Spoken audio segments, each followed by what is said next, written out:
네, 미국의 토니 블링컨 미 국무장관 또 로이드 오스틴 미 국방장관이 어제 동시에 방한을 했습니다. 그리고 조금 전 KBS 1TV 그리고 1라디오 수중계로 접하셨을 것 같은데 한미 외교 국방 2+2 회담이 열렸죠. 자, 그리고 공동 성명이 발표가 됐는데요. 중요한 내용이라 헤드라인 뉴스 없이 그냥 바로 지금 두 분과 말씀을 좀 나눠보도록 하겠습니다. 먼저 오랜만에 뵙습니다. 외교전쟁에서 함께해 주셨던 국립외교원 김현욱 교수 오셨습니다. 안녕하십니까? 예, 잘 지내셨죠? 예, 반갑습니다. 네. 예. 그리고 KBS의 북한 전문 김정환 기자 함께합니다. 안녕하십니까? 네, 안녕하세요. 예. 먼저 공동 성명 어떻게 들으셨는지 좀 새로운 내용이 있는지 아니면 이런 건 좀 뜻밖이다 하는 부분들이 있는지 김현욱 교수께서 먼저 좀 짚어주신다면요. 예, 이미 오늘 2+2 회의하기 전에 어저께 국방장관끼리 그리고 외교장관끼리 회담을 했습니다. 근데 어제 분위기가 상당히 좀 심각했어요. 예, 모두 발언에서 예상치 않았던 그런 좀 강한 발언들이 나왔어요. 예를 들어서 중국에 대해서 상당히 강경하게 그 신장 위구르 문제까지 그 블링컨 장관이 얘기를 했고 또 북한의 전제주의적 정권이 북한 주민들의 삶 인권 문제를 상당히 좀 억압하고 있다, 해치고 있다 이런 얘기를 했고 또 국방장관도 북한하고 중국이 위협이다 이런 얘기를 했어요. 그래서 이거 어떻게 되느냐 상당히 좀 고민을 했는데 공동 성명을 보니까 그래도 좀 선방을 한 것 같아 보입니다. 그런데도 불구하고 조금 이전과는 다른 부분들이 조금 보입니다. 하나는 그 주한미군이 한반도 및 영내 평화와 안정 유지에 중요한 역할을 지속적으로 수행한다. 이 정도 괜찮아요. 어차피 지역의 안정에도 주한미군이 상당히 중요한 역할을 하니까. 근데 이제 그 북한 핵 탄도미사일 문제가 동맹의 우선 관심사다. 이것도 괜찮습니다. 왜냐하면 그 다음에 한미 간 완전한 조율된 대북 전략하에 대북 정책이 이루어져야 된다. 이렇게 얘기를 했기 때문에. 그리고 한미일 3국 협력을 강조를 했고 또 소위 우리가 우려했던 쿼드 부분이라든지 인도태평양 전략 관련된 부분은 이미 합의했던 부분, 즉 신남방 정책과의 연계 협력을 강화를 했어요. 그래서 어떻게 보면은 조금 우려되는 부분들이 있긴 하지만 그래도 어느 정도 공동성명 내용은 한미 간에 잘 조율해서 좀 두드러진 그러한 뉘앙스를 좀 많이 죽이고 좀 부드럽게 만들지 않았는가 이렇게 생각을 합니다. 어제보다는 수위가 좀 안정이 됐다 이렇게 좀 보시는 것 같은데 김정환 기자께서는 어떻게 보셨어요? 김 교수님 굉장히 잘 정리를 해주셨고 저는 조금 다른 측면을 그게 무슨 말씀이냐면 공동성명 자체도 중요하지만 바이든 행정부 출범 이후의 흐름 속에서 지금 봐야 되는데 가깝게는 지난주 후반에 쿼드, 그러니까 미국, 일본, 호주, 인도 4개국 정상회의가 있었고 그리고 며칠 전에 이제 미일 2+2 회담이 있었고 그 맥락에서 볼 때 우리가 상당히 조금 어려운 상황에 좀 진입할 수 있다라는 느낌이 좀 듭니다. 그리고 미국의 최대 관심사는 역시 중국이다라는 걸 확인을 했다. 이게 굉장히 중요해 보입니다. 뒤에 조금 더 말씀드리겠지만 공동성명만 봐도 지금 2020년 지난해 11월에 강경화 당시 외교부 장관, 당시 폼페이오 국무장관이 이제 또 만나서 회담을 했는데 그때 봐도 조금 차이가 있습니다. 이번에 보면은. 그 당시와 비교해 보면 오늘 공동성명은 한미 동맹이 한반도와 인도 태평양 지역의 평화 안보 번영의 핵심 축이다. 이걸 아예 서문에 명기를 했습니다. 사실 이제 인도 태평양 하면 이게 중국이거든요. 자, 그런데 아까 말씀드린 지난해 11월 회담에서는 인도 태평양 언급이 전혀 없었고 그냥 한미 관계의 발전 그리고 한반도 평화 프로세스 진전을 위한 노력을 지속한다. 이렇게 돼 있습니다.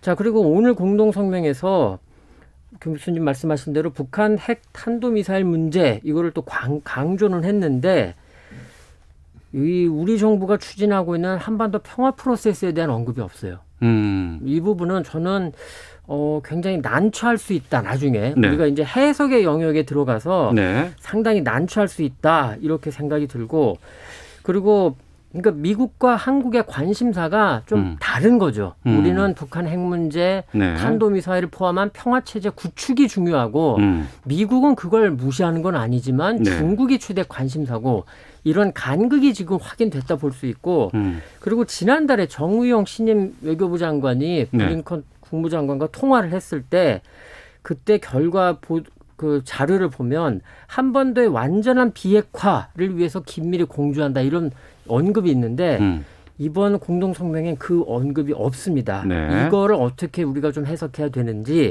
뭐 뒤 차츰 더 말씀을 좀 나눠야 될 것 같습니다. 알겠습니다.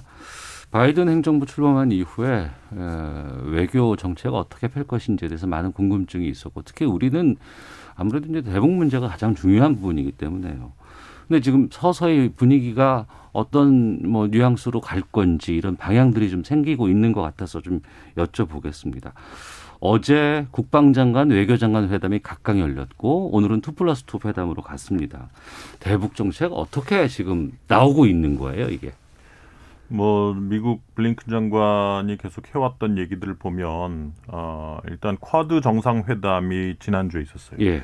거기에서 나온 공동 성명에서 북한의 완전한 비핵화라는 얘기를 썼고 네. 미일 간에 했던 2+2 미팅에서도 그러니까 한미 안보 협의회죠. 거기에서도 북한의 비핵화라는 얘기를 썼고 그리고 대북 억지력 그리고 압박 이런 쪽으로 상당히 중심을 두는 회의 결과들이 이어졌단 말이에요. 네. 물론 이제 블링컨 장관은 뭐 오늘 그 2+2 공동성명 나오기 전에 모두 발언에서도 압박을 갈지 외교를 갈지 뭐 이런 두루뭉실한 양수 겹장적인 얘기를 계속하고는 있는데 지금 미국이 한국 정부의 말만 듣는 게 아니란 말이죠. 네. 일본 정부의 말도 듣고 있고 대북 정책 리뷰 결과를 만들기 위해서. 근데 일본의 대북 정책의 어떤 뉘앙스는 상당히 강해요. 어쨌든 북한을 계속해서 위협으로 보려고 하고 있는 게 사실이고 예. 지금 한국 정부가 주장하고 있는 단계적 핵 협상에도 반대하는 입장이에요. 일본이. 예. 그러니까 1단계 동결로 가서 2단계 비핵화로 간다는 단계적 협상을 하게 되면 결국은 동결해서 제재 완화나 다른 거 북한이 받아먹고 또 이거 비핵화 못한다. 그래서 일본은 반대하는 입장이고 그래서 지금 객관적으로 따져보면은 미국 입장에서는 한국이 더 이쁘겠어요. 일본이 더 이쁘겠어요. 네. 지역 동맹의 중심 국가로 자리매김한 일본이 제가 보기에는 더 미국 입장에서는 그렇죠. 더 중요한 동맹일 네. 수밖에 없어요. 예. 그런 상태에서 뭐 지금 계속해서 한국 정부의 어떤 대북 정책의 방향성이 어느 정도 수렴이 되려고 하면 이 2+2 회의가 끝나고도 대미 외교력을 계속 집중해야 될 그러한 부담이 생겼다 이렇게 보여집니다. 네. 공감하세요? 물론 그 교수님 말씀에 아주 100% 공감하고 근데 한 가지 이 말씀을 좀 드려야겠습니다. 바이든 행정부 이제 출범 전후로 해서 우리 국내에서도 이제 김대중 정부 때 그리고 클린턴 행정부 때 이 좋은 기억이 있기 때문에 우리가 바이든 행정부에게도 그렇게 좀 우리의 입장을 설명을 하면서 미국의 대북 정책을 조금 이쪽으로 좀 옮길 수 있는 거 아니냐 기대가 있었는데 앞서 말씀드렸습니다만 최근의 흐름으로 본다면 그 기대는 지금 상당히 생각보다도 빠르게 조금 사그라드는 게 아니냐라는 좀 걱정이 듭니다. 예. 그리고 이제 북한의 완전한 비핵화란 용어를 좀 쿼드 정상회담에서도 나왔고 미일 2+2 회담에서도 나왔어요. 다행히 오늘 한미 2+2 회담은 안 나왔습니다. 맞았죠. 예. 그게 안 나온 게 그나마 다행인데 이게 북한의 완전한 비핵화라는 게 그리고 이제 블링컨 장관이 자꾸 이제 북한 인권 얘기를 하고 있는데 이거는 북한을 굉장히 자극하면서 이제 건드리는 사안일 수밖에 없거든요. 싱가포르 북미 그 정상회담 그 공동 성명에 보면 이제 한반도의 완전한 비핵화라고 했는데 좀 바이든 행정부가 물론 단독으로 밝힌 건 아니지만 쿼드 정상회담 미일 2+2에서는 이제 북한의 완전한 비핵화 이거를 지금 얘기를 하고 있고 인권을 얘기하고 있는데 자, 이게 지금 북한을 분명히 자극할 거라는 걸 알면서도 이렇게 얘기를 하는 이유가 뭘까? 이제 이 부분에 좀 초점을 우리가 굉장히 좀 잘 맞춰야 된다라는 생각이 알겠습니다. 들고요. 예. 그리고 지금 이제 뭐 성김 그 동아태 차관보가 수주 안에 대북 정책이 좀 완성될 거다 이렇게 밝혔습니다. 그런데 대북 정책이 사실 아직 완성이 안 됐는데 동북아 일본과 한국에 왔거든요. 예. 이 부분도 조금 어떻게 보면 이게 사실은 이번 순방 두 나라를 먼저 찾은 유럽이 아닙니다. 네네. 중동도 아니고. 이유는 역시 중국이다. 네네. 미국 입장에서는. 그렇게 본다면 앞서도 말씀드렸지만 한국 정부가 우리가 갖고 있는 우리의 핵심 이익과 미국 바이든 행정부가 생각하는 미국의 최대 관심사 핵심 이익은 차이가 있을 수 있고 그걸 어떻게 좀 잘 조율하느냐. 여기에 정말 중요한 핵심이 있는 것 같습니다. 그러니까 중국에 집중하다 보니 미국이 북한이라든가 또 남북 간의 관계라든가 이런 부분에 대해서는 좀 소홀히 하거나 아니면은 좀 이전과 우리가 또 예상했던 기대와는 달리 가고 있다. 이렇게 이해를 좀 할 수밖에 없을 것 같은데요. 그러니까 뭐 김정환 기자님께서 좋은 부분들을 지목을 해주셨는데 이 한반도의 완전한 비핵화라는 부분. 예. 한반도의 완전한 비핵화라는 거는 뭐 지금 그 2+2 기자회견 할 때 정의용 장관님께서 뭐라고 말씀하셨냐면 이미 한국은 이미 다 비핵화했다. 북한만 비핵화하면 되기 때문에 한반도 비핵화를 쓴다는 게 뭐가 잘못이냐. 우린 자신감이 있다. 이런 얘기를 하셨어요. 대북을 얘기하거나 아니면 한반도를 얘기하면 굳이 그 큰 차이가 있는 건 아니다. 예. 근데 미국의 입장에서 생각을 해볼 때 한반도의 비핵화라는 거는 남한에서 한국에서 지금 배치돼 있는 뭐 주한미군 철수라든지 연합훈련 중단이라든지 전략무기 철수 이런 게 다 포함이 될 수 있거든요. 네. 근데 지금 미국 정부 입장에서는 한미동맹까지 동원을 해서 인도 태평양 전략을 추진하고 중국 견제를 하고 싶기 때문에 동맹이 약화되는 것에 대해서 매우 민감합니다. 그러니까 지금 북한의 비핵화를 추진하기 위해서 미국 바이든 정부가 내놓을 수 있는 카드는 제재 완화밖에 없어요. 그러니까 트럼프가 약속했던 한반도의 비핵화 그걸 위해서 무슨 뭐 연합훈련을 중단을 한다는 이럴 의지가 전혀 없는 정부예요. 그렇기 때문에 한반도의 비핵화라는 말보다는 북한 비핵화라는 말을 계속 썼던 것이고 지금 계속해서 북한은 거기에 대해서 지금 불만을 내놓고 있는 거 아니에요. 적대시 정책 자꾸 철회하라는데 왜 철회 안 하고 있느냐. 그러니까 왜 제재만 가지고 우리를 상대하려고 하느냐. 그런 이견이 자꾸 생기고 있는 상황이라 참 이게 그렇게 쉽지는 않다. 지금 그렇게 보입니다. 김정은 기자. 네. 그 최근에 바이든 행정부가 2월부터 계속해서 북한과의 접촉을 시도했었고 그런데 북한이 거기다가는 계속 무응답을 일관을 했다. 이런 언론들의 보도가 있었는데 지금 최선희 북한 외무성이 이거 확인한 좀 보도들도 좀 꽤 나오고 있거든요. 이거 어떻게 되는 거예요, 이거는? 일단 북한이 왜 그 접촉에 응하지 않았을까? 또 미국은 왜 그걸 또 공개했을까? 이런 부분을 조금 살펴볼 필요가 있는데 북한으로서는 뭐 지금 대북 정책 아직 다 하지도 않았는데 굳이 만나서 뭘 할 얘기가 있겠냐? 뭐 이런 것도 있었을 거고요. 또 하나는 사실 트럼프 대통령 때는 2번의 정상회담, 1번의 정상상봉을 했습니다. 이른바 탑다운. 위에서 아래로 이렇게 했는데 지금 오늘 이제 최선희 그 제1부상 명의의 담화를 보면 뭐 전화를 했다, 이메일을 했다, 뭐 제3국을 거쳐서 왔다 이러는데 이게 사실은 보면은 아마 바이든 행정부, 바이든 대통령 본인부터 계속 얘기하고 있는 나는 위에서 아래로 안 가고 밑에서 위로 한다. 실무회담부터 꼬박꼬박 한다. 이런 지금 분위기지 않습니까? 근데 지금 미국이 접촉을 제안한 거는 아마 그 수준일 거거든요. 과장급이라던가 뭐 뉴욕 채널이라던가 굉장히 좀 급이 낮은 수준인데 거기에 덜컥 응하면 바이든 행정부가 깔아놓은 판에 지금 발을 들여놓는 게 되죠. 북한 입장에서 보자면. 그렇다면 굳이 지금 대북 정책도 완성도 안 됐다는데 만나서 할 얘기가 뭐가 있겠냐. 이런 게 있었을 것 같고요. 그리고 미국 바이든 행정부 입장에서 그럼 왜 이거를 살짝 계속 공개를 하고 그러더니만 백악관 대변인과 국무장관까지 확인을 해주냐.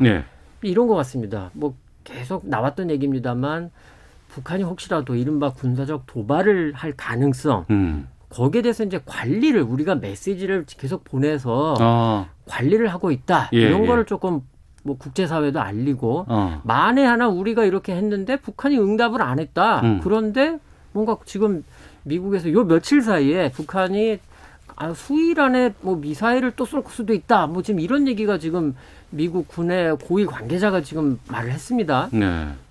만에 하나 그런 게 있을 때 우리는 이렇게 했는데 북한이 결국 우리와 대화를 안 하려고 했고 그러면서 저런 도발을 했다.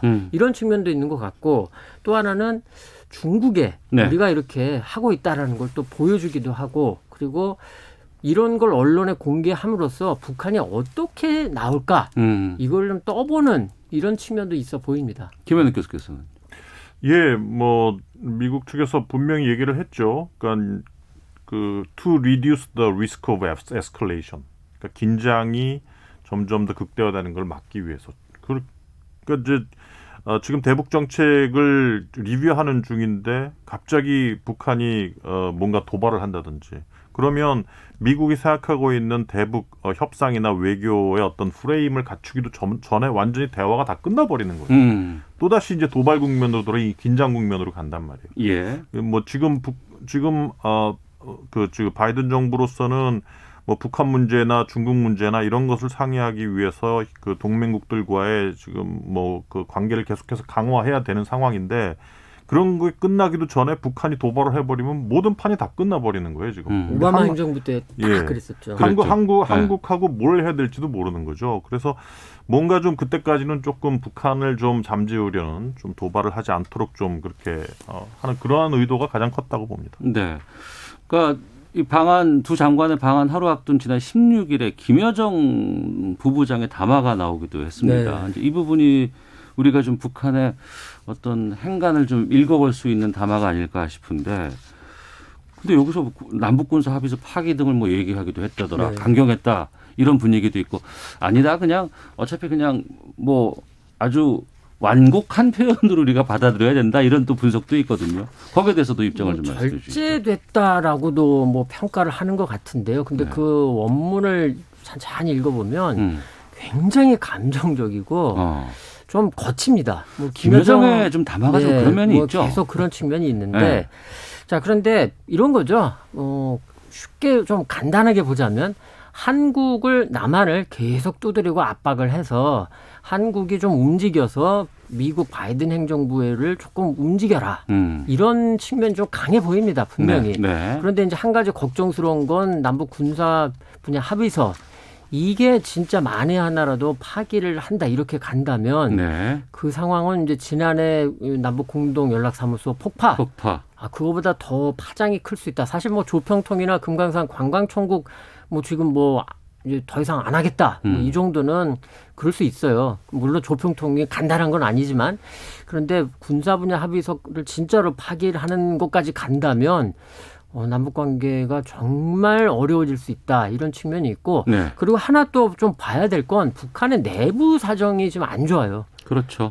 올해 들어서 이제 8차 당대회를 시작으로 해서 경제를 어떻게든 해보려고 했는데 지금 계속 안 되니까 내부를 굉장히 쪼고 있는 상황인데 불만이 커질 수밖에 없죠. 네. 그런 관점에서 보면 사실은 또 내부의 어떤 불만을 외부로 좀 왜냐하면 김여정 부부장의 담화를 노동신문에 그날 바로 실었거든요. 그 이전에 김여정 부부장의 주요 담화를 물론 실은 적도 있지만 안 실은 적도 있는데 네. 이번엔 바로 실었어요. 또 노동신문 이면에. 그렇게 보면 내부의 어떤 긴장감을 일으키면서 주민들의 불만 이거를 조금 외부로 돌리려는 그런 정치적 내부 효과도 있을 수 있겠다 싶습니다. 그러면 바이든 정부의 대북 정책 방향이 이번 외교 국방 2+2 회담에서 어찌됐건 간에 드러난 거 아니에요? 원론적인 부분이라고 하더라도 북한이 어떻게 반응할 거로 전망하세요? 결국은 이제 앵커리지에서의 미중 고위급 회담이 상당히 중요할 걸로 보여요. 미중 고위급 회담. 예, 네. 그 앵커리지 회담에서 뭐 다양한 그 이슈를 가지고 미중 간의 서로 입장을 조율을 하려고 할 텐데 제가 보기에는 그렇게 조율될 것 같지가 않아요. 그렇죠. 아마 북한도 그거를 예견하고 있을 거예요. 그러니까 바이든 행정부의 뭐 외교 정책이나 대중국 정책을 보면 작년도에 캠프 때 대선 때의 뉘앙스와 임기 시작한 뉘앙스가 완전히 달라요. 임기가 시작하고 지금 오히려 트럼프 정부를 상당히 더 계승을 하고 있어요. 맞습니다. 그래 보여요, 정말. 예, 그렇습니다. 예. 지금 뭐 whole of government, 그러니까 전 정부적인 접근을 대중국 정책으로 한다든지 힘의 지위, 포지션 오브 스트렝스를 강조해. 이건 완전 트럼프 정부거든요. 그리고 그때 서플라이 체인 EPN 얘기했던 거 경제 번영 네트워크를 트럼프가 얘기를 했는데 그걸 받아가지고 더 디테일하게 지금 발전을 시키고 있는 행정명령까지 발의를 했단 말이에요. 그래서 지금 미중 관계가 악화될 거다. 그러면 이런 상태에서 북한은 항상 해왔던 것이 강대국 둘이 사이가 안 좋을 때 이리 붙었다 저리 붙었다 하면서 빼먹을 걸 빼먹는 아주 기민한 외교를 전통적으로 보여왔단 말이에요. 예. 그래서 미중 관계가 악화될 경우에 아마 기본적으로는 중국 쪽에 있으면서 아마 그리고 중국한테 지원을 확실하게 받으려면 또 미국 쪽에 끈이 필요한 거거든요. 네네. 그래서 계속해서 미국과 어떻게 좀 해보려고 계속 한국을 압박을 하고 있고 그 차원에서 나온 김여정에 담하지 않나 싶습니다. 중국을 그렇게 많이 신경을 쓴다 그러면서 지금 쿼드 정상회담도 했잖아요. 뭐 화상으로 했다고는 하지만 거기에 우리도 나와라. 이거는 어떻게 보세요? 어느 시점에는 그리고 사실 뭐 공식적으로야 지금 오늘 기자회견에서도 질문도 있었고 정의용 외교는 논의 없었다라고 말씀을 하셨지만 이미 언질은 충분히 다 나올 대로 다 나왔다. 이제 그렇게 보입니다. 근데 이제 중요한 건 교수님도 말씀하셨지만 미중 관계가 안 좋은데 북한 핵 문제, 한반도 문제가 정말 잘 풀 수 있겠냐 이런 거죠. 그러니까 미중이 뭐 기후 위기라든가 코로나19는 협력을 한다, 글로벌 사안은 협력을 한다라고 했는데 미중이 얘기를 하고 있는 걸 보면 북한 문제가 없습니다. 말씀하신 대로 그 사이에서 북한은 최대의 이익을 자기들의 이익을 찾으려고 할 거고 그리고 사실 저는 이런 점이 조금 미국에게 묻고 싶은 건 하나 있는 게 중국 견제, 중국 포위, 중국 압박이 그렇게 정말 미국의 핵심 이익이라면 왜 북중을 조금 분리하는 이른바 디커플링 이거는 왜 잘 고민을 안 하느냐. 그러니까 북한과 미국 관계가 잘 돼서 이른바 흔히 말하는 성조기가 평양에 휘날린다면 그건 미국으로서는 굉장한 정치적 외교적 승리가 되는데 중국으로서는 굉장히 쫄리는 거죠. 알겠습니다. 그런데 지금 보면은 그런 움직임이 없어요. 이런 부분이 조금 우리가 조금 적극적으로 한번 같이 좀 논의해 볼 필요가 있지 않을까. 그냥 요거 하나만 좀 여쭤볼게요. 그럼 우리는 이렇게 좀 어려운 상황이고 어떻게 풀기가 좀 애매한다고 그랬을 때 우리가 어떻게 가야 된다고 보시는지 한 30초씩 말씀해 주시면 딱 좋을 것 같습니다. 김현우 교수님. 저는 뭐 아까 그 끝나고 기자회견 할 때 보니까 쿼드에 대해서 블링컨 장관은 이거는 인포멀한 모임이다. 그러니까 상당히 그 딱딱한 모임이 아니다. 그리고 쿼드에 한국이 들어가는 거에 대해서는 지속적으로 협력하는 중이다. 이렇게 얘기를 했어요. 그래서 지금 쿼드 정상회담을 보더라도 이게 군사 얘기는 전혀 안 나오고 뭐 다양한 영역 기후변화 무슨 코로나 5G 뭐 여러 영역에 있어서 협력을 계속해서 확대하는 분위기거든요.